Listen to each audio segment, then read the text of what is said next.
Good morning. তোমাদের 3-4 দিন আগে বলেছিলাম যে আমার শরীর ক্রমশ খারাপ হচ্ছে। আমার 104 জ্বর ছিল। তো ডাক্তার যখন দেখাই তখন পালস রেট আসে হচ্ছে 148 আর প্রেশার 106/56।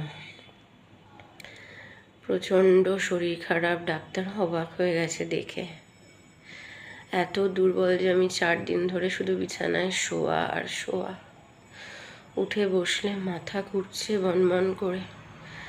কিচ্ছু খেতে পারছি না, মুখে কোনো রুচি নেই, সব তেতো।